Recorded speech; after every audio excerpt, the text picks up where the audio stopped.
Picture this for a second. A man with a face carved out of stone, a voice that sounds like gravel being dragged across concrete, a screen presence so intimidating that, with just a look, he could silence an entire room. A man who spent decades playing killers, cops, vigilantes, and hardened survivors. This was Charles Bronson, Hollywood's ultimate tough guy. The kind of actor who made audiences believe he was completely fearless. But here's the twist behind all that.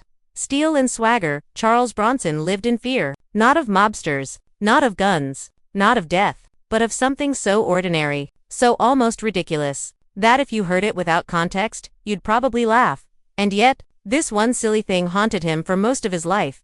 To understand why, we have to go all the way back to where the legend really began.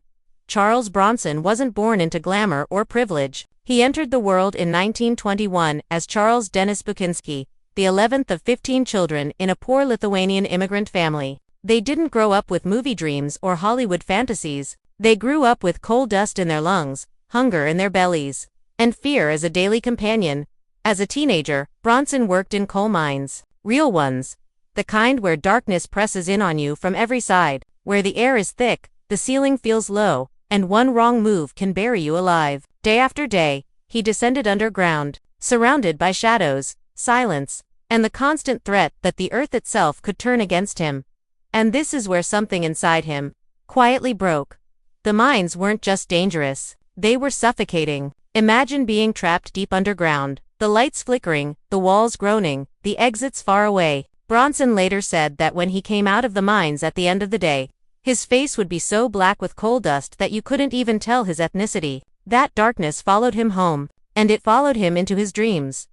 What he didn't realize back then was that the mines planted a fear so deep, it would stay with him for the rest of his life.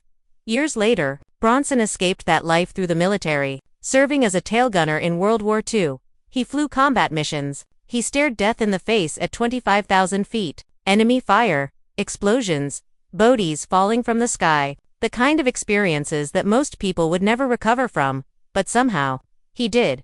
After the war, he drifted into acting. Slowly, painfully slowly, he took tiny roles, background parts, roles where he barely spoke. Hollywood didn't know what to do with his rough face and intense presence. For years, he struggled, but when he finally broke through, something magical happened. Charles Bronson became the embodiment of masculine, fearlessness. By the time the 1960s and 70s rolled around, Bronson wasn't just an actor, he was a symbol. Movies, like The Magnificent Seven, Once Upon a Time in the West, and later Death Wish turned him into a legend. He didn't talk much on screen. He didn't need to. His silence was scarier than most villains' monologues. Audiences believed this man was unshakable. Directors trusted him with roles that required pure nerve. He played men who walked into danger without blinking, men who stared down killers, men who survived when everyone else didn't. But here's the part that almost no one knew. Despite all of that, Charles Bronson was deeply claustrophobic. Yes, the man who survived coal mines, warplanes, and cinematic shootouts was terrified of enclosed spaces, elevators, small rooms, tight sets, even cars. Sometimes, the irony is almost cruel. The thing that built his toughness was the same thing that traumatized him. That fear never left him. On movie sets, this fear became a real problem. Directors would plan scenes inside tight interiors, elevators, or cramped locations, and Bronson would quietly resist. He wouldn't throw tantrums, he wouldn't explain himself publicly, he'd just get tense, uncomfortable, sometimes visibly shaken. People close to him said that when Bronson felt trapped, his entire demeanor changed. The calm, controlled presence would crack. His breathing would tighten. His eyes would scan for exits. He needed space. He needed air. He needed to know he could escape. Imagine that for a second. Hollywood's toughest man, standing in a small elevator between takes, heart pounding, fighting an invisible enemy that no one else could see. And it didn't stop there.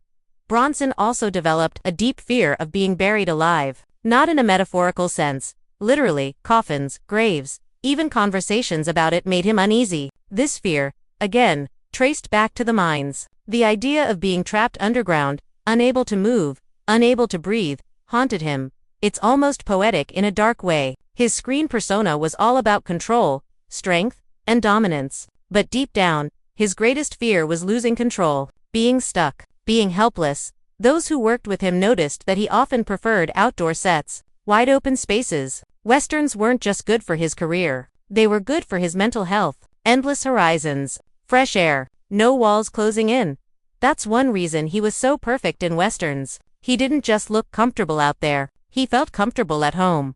Bronson structured his life around this fear. He avoided situations where he might feel trapped. He liked open properties, large rooms, and lots of space. He was known to be private, even reclusive at times. Not because he hated people, but because he liked controlling his environment. And yet, he never talked about this fear publicly in any dramatic way. Why? Because Charles Bronson came from a generation where men didn't talk about fear, especially not men who built careers on being invincible. Admitting that an elevator or a small room scared him would have shattered the illusion, so he carried it silently. There's something deeply human about that. This wasn't a man afraid of looking weak. This was a man who had already survived things that most people couldn't imagine. But trauma doesn't care how tough you are. It burrows into places you don't expect, and waits, even late in life, after fame, wealth, and respect. The fear lingered. It softened a little, maybe, but it never disappeared. The mines never truly let him go. And maybe that's what made Bronson's performances so powerful. That tension you felt when he stood still, eyes locked, jaw clenched. That wasn't just acting. That was a man who understood fear intimately. A man who knew what it felt like to be trapped, to fight panic, to survive anyway. In a strange way, the silly fear humanizes him more than any role ever could. Because behind every legend is a secret. Behind every tough exterior is something fragile. And in Charles Bronson's case, it was the memory of darkness, tight spaces, and the terrifying thought of not being able to breathe. So the next time you watch him stride across the screen, gun in hand, unflinching and unstoppable, remember this: the toughest man in Hollywood lived his life making sure the walls never closed in. And what makes this even more fascinating is how carefully Charles Bronson protected that secret. In an industry built on interviews, talk shows, and publicity, he revealed almost nothing about his inner world. While other stars laughed through late-night appearances and shared personal stories, Bronson stayed guarded. He gave short answers. He avoided emotional topics. And he almost never spoke about his childhood in detail. People assumed he was just grumpy, difficult, old school, but the truth was far more complex. Every time he stepped into a confined space, his past came rushing back. The smell of damp earth, the crushing silence of the mines, the sense that the world above him had disappeared. That fear didn't need logic. It didn't need permission. It simply arrived. Co-stars later recalled moments that suddenly made sense in hindsight. Bronson pacing between takes. Bronson insisting doors stay open. Bronson positioning himself near exits without saying a word. These weren't quirks. They were survival instincts. And here's where it gets even more ironic. Some of his most famous scenes involved confinement, prison cells, small apartments, enclosed rooms where tension boiled over. Audiences felt the intensity and believed it was pure acting genius. But in reality, those scenes often took everything he had to get through. He didn't fake fear, he managed it, and that's a big difference. Directors respected him because he never complained. He showed up, he did the job. But once the cameras stopped rolling, he wanted out. Fresh air, space, distance from walls that felt like they were inching closer. This fear also shaped his reputation as a difficult star. Bronson was known for walking away from projects if he didn't like the conditions. He wasn't chasing awards. He wasn't hungry for approval. If something didn't feel right, he'd say no. Many assumed it was ego. But for Bronson, control meant safety. Control over his surroundings. Control over his space. Control over when he could leave. And when you realize that, his career choices start to make a lot more sense. Why so many westerns? Why so many outdoor-heavy films? Why so many stories about lone men in wide-open landscapes? Those weren't just artistic choices, they were emotional ones. Even his iconic silence on screen takes on a new meaning. Silence wasn't just intimidating, it was grounding. Talking less meant staying focused, staying present, not spiraling inward. Bronson once hinted that acting saved him from the mines but never saved him from the memories. Fame didn't erase fear, money didn't either. It just gave him better tools to manage it. There's something haunting about that. The man audiences saw as unstoppable was quietly negotiating with fear every single day. And yet, he never let it stop him. He didn't let it define him publicly. He didn't turn it into a sob story. He simply carried it. And maybe that's why his performances still feel so raw, decades later. There's an authenticity in his stillness, a tension beneath the surface. You're not just watching a character, you're watching a man who understands pressure in its purest form. As Bronson aged, his fear softened but never disappeared. Older friends said he became more reflective, more aware of his past, but no less cautious about tight spaces. He still preferred open homes, still avoided situations where escape felt impossible. In the end, Charles Bronson didn't conquer his fear, he lived alongside it. And maybe that's the real lesson hidden behind the myth of Hollywood's toughest man. Fear doesn't make you weak, it makes you human. Strength isn't about never being afraid. It's about standing tall, even when fear is whispering in your ear. So when people say Charles Bronson was fearless, the truth is far more powerful. He was afraid, and he kept going anyway. But the fear didn't just live in the background. Sometimes, it crept right up to the surface, even when no one was watching. People who knew Charles Bronson personally said that silence wasn't just part of his screen image, it was part of how he protected himself. When conversations got too close, too personal, he shut down. Not because he was cold, but because opening up meant reliving things he had buried deep underground. Literally and emotionally, the coal mines took more from him than people realized. Every shift underground taught him one lesson: the world could close in on you without warning. One collapse, one mistake, one moment of panic, and you were done. That lesson stayed carved into his nervous system. Even as his fame grew, that fear shaped his daily habits. Bronson hated waiting rooms. He hated long hallways with no windows. He avoided elevators whenever possible, even when it meant taking the stairs up multiple floors. If he felt trapped in traffic, he grew visibly uncomfortable, gripping the steering wheel, eyes constantly searching for space. To outsiders, it seemed strange. How could a man who played vigilantes and killers be unsettled by such ordinary situations? But fear isn't rational. Fear doesn't care about reputation.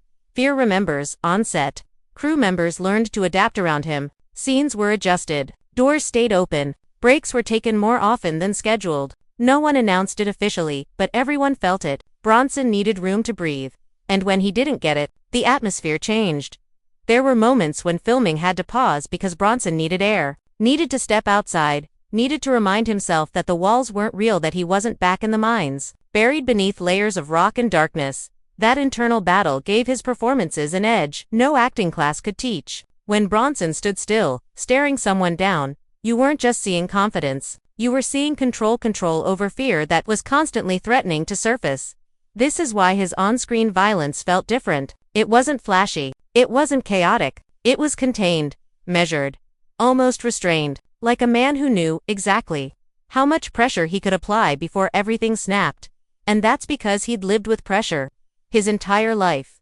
Interestingly, Bronson didn't see himself as a movie star.